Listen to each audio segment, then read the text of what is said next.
Hello friends.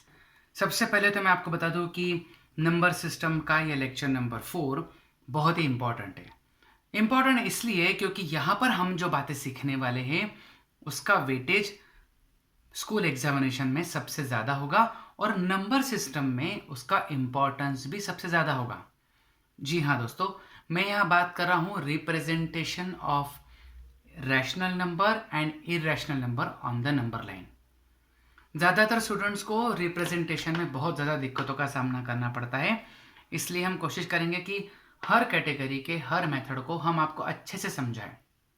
तो आप अपनी कॉपी में इसके नोट्स ज़रूर अच्छे से बनाएं, ठीक है। और कोई भी टॉपिक या कोई भी कॉन्सेप्ट आपको अगर समझ में नहीं आए तो मुझे कमेंट में लिखकर ज़रूर बताएं, ताकि मैं अगले वीडियो में उस पर आपको और अच्छा गाइडेंस दे सकूं। तो सबसे पहले हम सीखने जा रहे हैं मैग्निफिकेशन मेथड, है ना। अब इस मैग्निफिकेशन मेथड का मतलब क्या होता है? देखो बच्चों, यू ऑलरेडी नो दैट जब हमें कुछ छोटी छोटी चीज़ें दिखाई नहीं देती तो हम क्या करते? मैग्निफिकेशन यूज़ करते, है ना।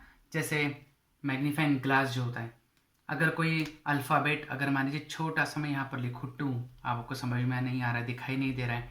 अब देखिए क्या करा मैंने, एक मैग्नीफाइंग ग्लास यूज़ करा। मैग्नीफाइंग ग्लास यूज़ कर, हो सकता है वो टू मुझे अब बड़ा दिखने लगे, ठीक है ना। तो इसका मतलब मैग्निफिकेशन करने से हम नंबर लाइन को और ज़्यादा डीपली देख सकते हैं। इसके लिए मैं एक नंबर लेता हूँ 4.26 बार। अब आप तो अच्छे से जानते हैं कि जिसके सिर पे बार होगा वो नंबर आएगा बार बार। अब ये नेवर एंडिंग नंबर है, 4.2626 से चलता जाएगा। तो ध्यान रखना, एग्जामिनेशन में आपसे पूछा जाएगा represent 4.26 bar up to 4 places of decimal, ठीक है। आपसे पूछा जाएगा कि इसको 4 प्लेसेस ऑफ डेसिमल तक रिप्रेजेंट करिए, मतलब हमें 0.2626 तक रिप्रेजेंट करना होगा, ठीक है। इसके लिए आपको ज़रूरत पड़ेगी रूलर की, ओके, और पेंसिल की, ठीक है। थोड़ा सा अलर्ट रहेंगे तो इजीली आप इसे समझ पाएंगे। तो हमारे पास नंबर है 4.2626, ओके। इसे हमें रिप्रेजेंट करना नंबर लाइन पे। अब आप लेफ्ट हैंड साइड से शुरू करेंगे, आप देखेंगे 4.2, ठीक है। 4.2 के बाद का नंबर है 626। तो एक बात तो तय है कि 4.2 और 4.3 के बीच में वह नंबर होगा, ठीक है। आया समझ में? मैंने 4.2 लिया तो 4.2626 है, पर 4.3 तो नहीं पहुंच पा रहे हम। So we have taken 4.2 and 4.3, fine. इसके बीच में हम टोटल 10 इक्वल डिवीजन कर लेंगे, 1 2 3 4 5 6 7 8 9 और 10 खुद 4.3। अब अगर आप काउंटिंग करें तो 4.2 अगर ये नंबर है तो ये होगा 4.21, ये नंबर होगा 4.22 सेकेंड डिवीजन, 4.23 4.24 4.25 और ये हुआ 4.26। तो अगला नंबर होगा 4.27, ठीक बात है। फिर देखिए, पहला 4.2 था तो अगला होगा 4.21 22 23 24 25 26 0.27, फिर 0.28 0.29 और 4.3। अब आप देखेंगे कि जो 4.26 के बाद में भी नंबर है 2, तो 4.262 हमेशा 4.26 और 4.27 के बीच में होगा। तो ये जो पोर्शन है यहाँ इसके बीच में ये 4.262 कहीं ना कहीं होगा। तो हम क्या करेंगे, इस 4.26 को और 4.27 को थोड़ा सा मैग्नीफाई करेंगे नंबर लाइन पे। तो यहाँ मैंने 4.26 ले लिया और यहाँ मैंने 4.27 ले लिया, ठीक है। हमारा नंबर है 4.262। तो इसके फिर से 10 पार्ट्स करते, 1 2 3 4 5 6 7 8 9 और 10, ओके। काउंटिंग करते तो 4.261 4.262, तो ये नंबर है 4.262। तो अगला कौन होगा? अरे 4.263 होगा, ठीक है। अब हम 4.262 तक तो आ गए, अब अगला डिजिट कौन है? 6। तो हम 4.262 और 4.263 को मैग्नीफाई करेंगे, नंबर लाइन पे। तो ये नंबर कौन होगा 4.262 और ये नंबर कौन होगा 4.263। इसके भी 10 इक्वल पार्ट्स करें 1 2 3 4 5 6 7 8 9 एंड 10। अब काउंटिंग करते हैं तो 4.262 है तो ये 4.2621 होगा, 4.2622, 2623, 2624, 5 6। तो ये जो नंबर है ये है 4.2626। फिर देखिए 21 22 23 24 25 26। तो अब आप पहुंच गए 4.2626 तक और इस तरह हमने मैग्निफिकेशन करके वो नंबर लाइन पे ढूंढ निकाला। ओके, समझ पा रहे हैं आप इसको? एक बार फिर से देख लेते हैं फटाफट, है ना। मुझे 4.2626 रिप्रेजेंट करना था तो मैंने 4.2 पहले पिकअप किया, तो 4.2 और 4.3 के बीच में कहीं ना कहीं 4.26 होगा, तो मैंने टोटल 10 डिविजन्स कर लिए, तो मुझे 4.26 मिला। उसका अगला डिवीजन है 4.27। जब इन दोनों को मैग्नीफाई करा तो मुझे 4.26 और 4.27 के बीच में 10 डिवीजन करें, काउंटिंग शुरू करें तो 261 262 आया और 263 आया। फिर 262 और 263 को फिर से हमने एक्सपांड करा तो हमें वापस 10 डिवीजन करके 4.2626 लोकेट करने को मिला। ठीक है, तो ये हुआ मैग्निफिकेशन प्रोसेस। इस मैग्निफिकेशन प्रोसेस में ध्यान रखना आपको कितने प्लेसेस तक एक्सप्लेन करने को कहा गया है उस पर ध्यान देंगे। ठीक है, चलिए एक एग्जांपल और देखते हैं। इस बार नंबर लिया है 5.32 बार और up to 3 places of decimal. इसका मतलब हमें 5.322 हो गए 3 प्लेसेस पे, 2 के ऊपर बार है तो वो बार बार आने वाला है ना। तो पहले 2 डिजिट लेंगे 5.3, तो 5.3 और 5.4 लोकेट करेंगे हम। ठीक है, इसके बीच में 10 पार्ट्स करेंगे 1 2 3 4 5 6 7 8 9 और 10। तो कौन सा पार्ट है 4.32 है, 5.32 है तो 5.3, तो ये कौन होगा 5.31 और ये होगा 5.32 और अगला पॉइंट होगा 5.33। अब इसे हम स्ट्रेच करेंगे ओके नंबर लाइन पे। यहां हमारा आया 5.32 और यहाँ आया 5.33। वापस कितने पार्ट्स करेंगे 10 पार्ट्स 1 2 3 4 5 6 7 8 9 एंड 10।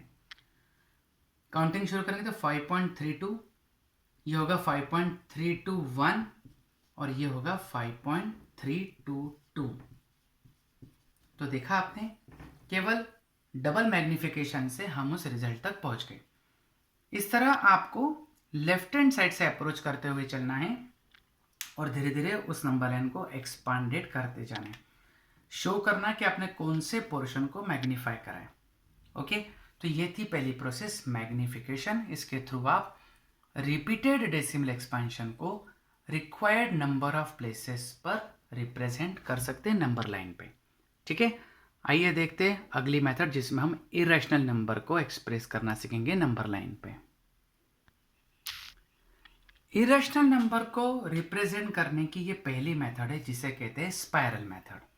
स्पाइरल मेथड को यूज करने के पहले आपको पहले मैं ये बता दूं कि आपको पाइथागोरन ट्रिपलेट समझ में आते हैं या नहीं। कभी भी हम राइट एंगल ट्रायंगल की जब हम बात करते हैं तो ये होता है बेस और सपोज ये लिया मैंने परपेंडिकुलर, तो इसे कहते हैं हाइपोटेन्यूस। ठीक है, तो पाइथागोरन ट्रिपलेट के हिसाब से क्या होता है H square equals P square plus B square. ये आपने क्लास 7th में देखा होगा। ओके, अब देखिए अगर मैं √2 को रिप्रेजेंट करना चाहता हूं नंबर लाइन पे तो मुझे क्या करना होगा, मैं 0 से 1 तक का डिस्टेंस ले लूंगा। ओके, और इस 1 पे यूजिंग द कंपास हम 90 डिग्री का फॉर्मेशन करेंगे। ओके, इस 90 डिग्री पर हम जितना 1 यूनिट है उतना अगर यहाँ कट लगा दे तो बेस 1 यूनिट है, हाइट भी 1 यूनिट हो जाएगी। अब ज़रा देखिए हाइपोटेन्यूस का रोल प्ले क्या है। भाई हाइपोटेन्यूस आना चाहिए 1 स्क्वायर प्लस 1 स्क्वायर, तो एच स्क्वायर की वैल्यू हो गई 2, तो एच आ गया √2। ठीक है, अगर आप कंपास के निडल को ओ पे रखेंगे और यहाँ तक पेंसिल स्ट्रेच करेंगे एंड सपोज आपने इसको ऐसा टर्न कर दिया तो नंबर लाइन पे आपको √2 इजीली मिल जाएगा। फिर देखिए कंपास का निडल मैंने ओ पे रखा और इसको टर्न कर दिया तो ये नंबर है √2 जिसकी वैल्यू होती है 1.414 समथिंग, तो 1 से तो ज़्यादा ही आएगा। ओके, अब हुआ क्या कि ये जो हाइपोटेन्यूस है ये √2 हो गई, है ना, हमारे पास √2 का बेस हो गया तो हमने इस पॉइंट पर भी 90 डिग्री बनाया। ओके, ये भी 90 डिग्री बनाया और इसे ले लिया हमने 1, ये जो डिस्टेंस है इतना 1 ले लिया। अब आप देखेंगे कि परपेंडिकुलर और बेस √2 और 1 है तो √2 का स्क्वायर हुआ 2, 1 का स्क्वायर हुआ 1, सो एच स्क्वायर की वैल्यू आई 3 यानी h√3। जब आप इसे ज्वाइन करेंगे तो आपको ये मिलेगा √3 यूजिंग पाइथागोरन। तो यहाँ पर बेस जो है वो √2 है और परपेंडिकुलर कौन है 1। अब इस √3 की मदद से अगर हम बात करें तो हम यहाँ पर भी अगर 90 का फॉर्मेशन करेंगे, ठीक है। अब क्योंकि मुझे √3 का अगला इरेशनल नंबर √4 तो नहीं होगा, वो √5 होगा और √5 आता है 3 + 2, तो जितना मेरा √2 आया है ऑलरेडी उसको मैं कंपास से मेज़र करके यहाँ पर √2 ही परपेंडिकुलर लूँगा। अब आप देखिए आपके पास बेस जो है वो √3 हो गया, परपेंडिकुलर √2 हो गया, तो √2 का स्क्वायर कितना होगा 2, √3 का स्क्वायर 3, तो एच स्क्वायर कितना है 5, सो एच की वैल्यू कितनी होगी √5। जी हाँ, जब आप ज्वाइन करेंगे तब आपको ये हाइपोटेनियस √5 मिलेगी। इस तरह ये देखा जाता है कि 1 बेस 1 परपेंडिकुलर से √2 मिलता है, √2 बेस 1 परपेंडिकुलर से √3 मिलता है और ये देखिए ये स्पाइरल जो है वो धीरे धीरे बड़ी होती जाती है ना। यहाँ पर √7 आएगा, यहाँ पर अगला हम √10 ले लेंगे, तो इस तरह ये स्पाइरल बनती जाती है और आप इसे रिप्रेजेंट कर सकते हो। अब इस स्पाइरल का बेसिकली ड्रॉबैक क्या है? ड्रॉबैक ये है कि अगर हम ज़्यादा बड़े नंबर ले लेंगे, √17 ले लिया, तो क्या हम इतना बड़ा स्पाइरल बनाते बैठेंगे क्या? तो इसका आंसर है नहीं।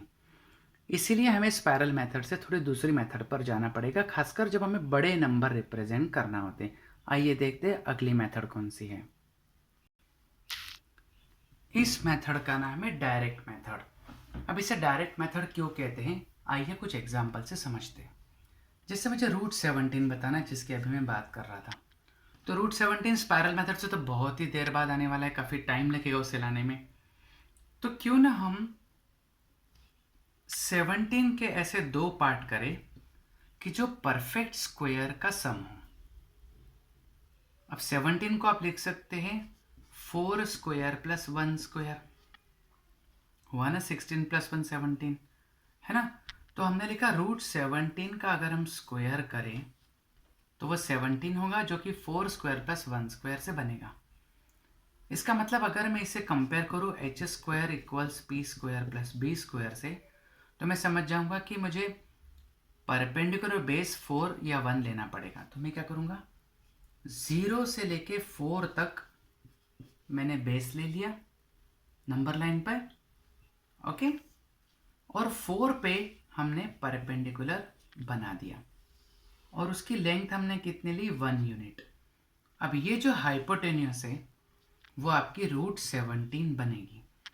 मतलब आपको कंपास का निडल ओ पे रखना है, पेंसिल स्ट्रेच करके यहाँ ले जाना है और इसे जब यहाँ ऐसा टर्न करेंगे तो आपको √17 एग्जैक्टली 4 पॉइंट समथिंग नियरेस्ट मिल जाएगा।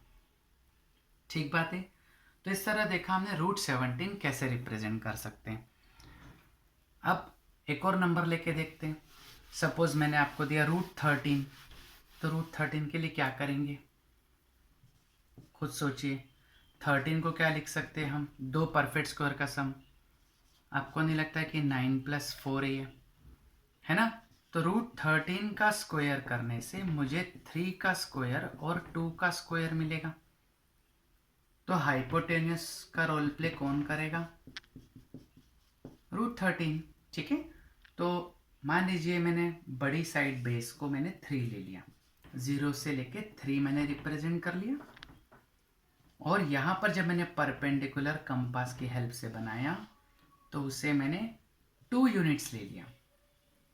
तो ज्वाइन करने से मुझे √13 मिलेगा, और मैं कंपास की निडल यहाँ रख के जैसे इसे गोल घुमाऊंगा तो मुझे √13 नंबर लाइन पर मिलेगा।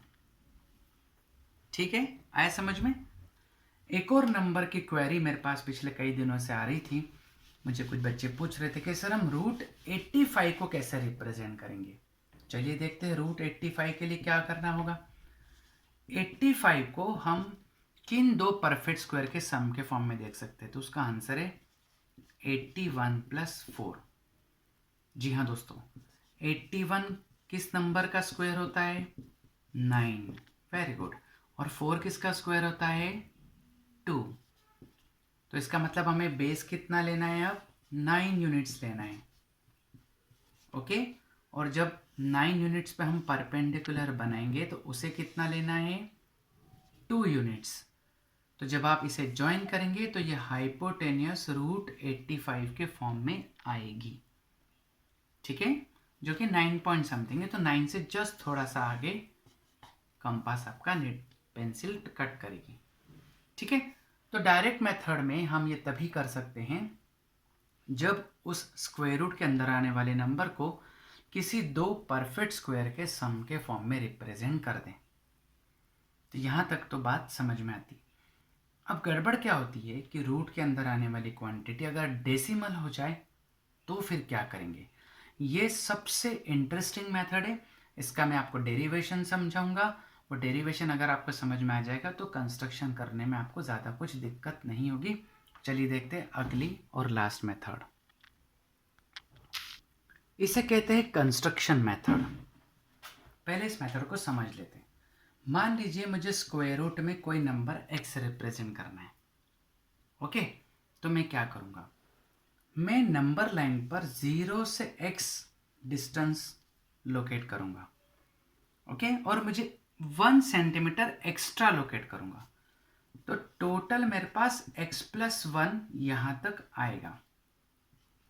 ओके, अब मैं इन्हें नाम दे देता हूँ।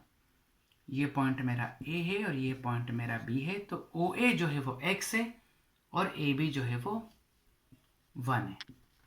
ठीक है, अब इस OB लाइन सेगमेंट का अगर आप परपेंडिकुलर बाइसेक्टर बनाएं, आप जानते हो ना कैसे बनाना है। BO का मोर देन हाफ लेकर आपको एक आर्क ऊपर एक आर्क नीचे और सेम O पे रख के ऐसा कट करना है।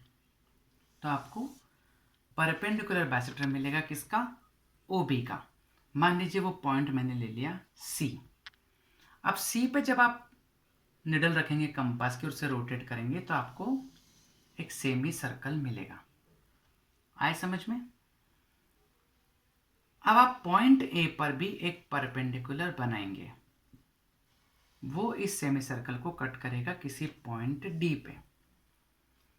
आप इस CD को ज्वाइन कर दीजिए। क्या आपको दिख रहा है कि CAD एक राइट एंगल ट्राइंगल है? ठीक है, इस राइट एंगल ट्राइंगल में अगर हम पाइथागोरस थ्योरम लगाएं तो हमें मिलेगा CD square as CA square plus AD square. ठीक है, अब देखते हैं इनमें से कितने कंपोनेंट हमको पता है। ये जो OC है वो x+1/2 है, उसका आधा।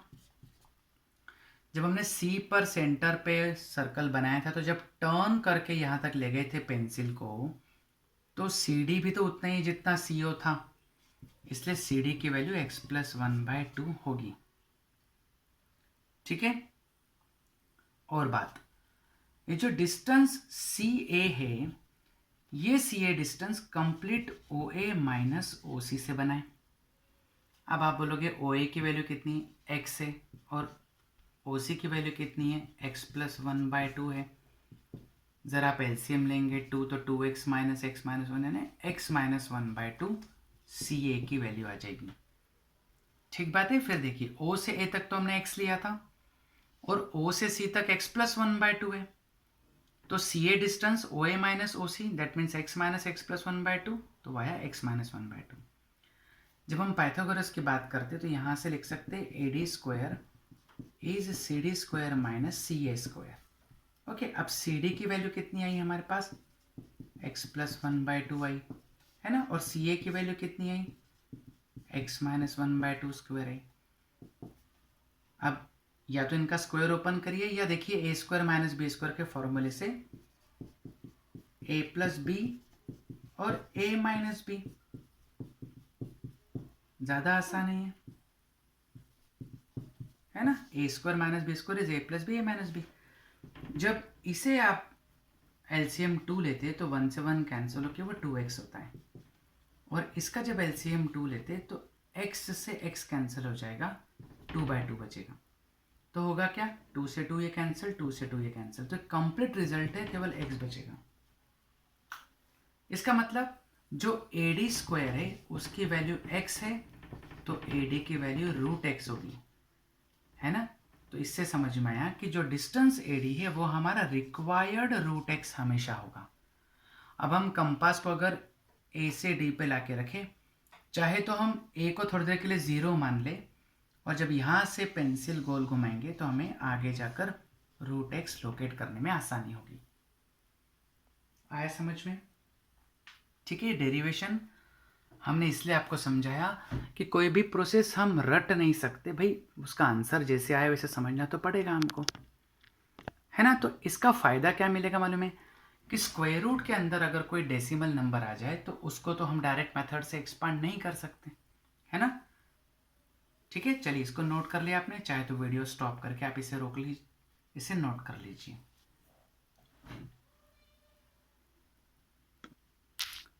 आइए देखते हैं √11.6 को हम कंस्ट्रक्शन मेथड से कैसे रिप्रेजेंट कर सकते हैं। आप तो जानते ही है, जब √x की बात करते हैं तो हमें x प्लस 1 की ज़रूरत पड़ती है। तो 11.6 प्लस 1 करेंगे तो कितना रिजल्ट आएगा, हमें मिलेगा 12.6।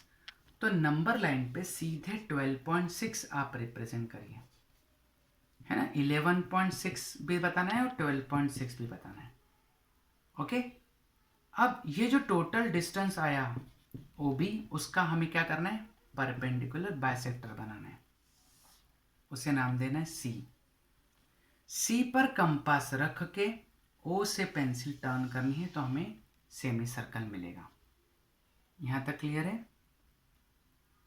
ठीक है, अब क्या करना है, जो 11.6 आपके पास आया वहाँ पर आपको 90 डिग्री बनाना है, जो कि कट करेगा इसे किसी पॉइंट D पे, और यही AD आपका √11.6 है।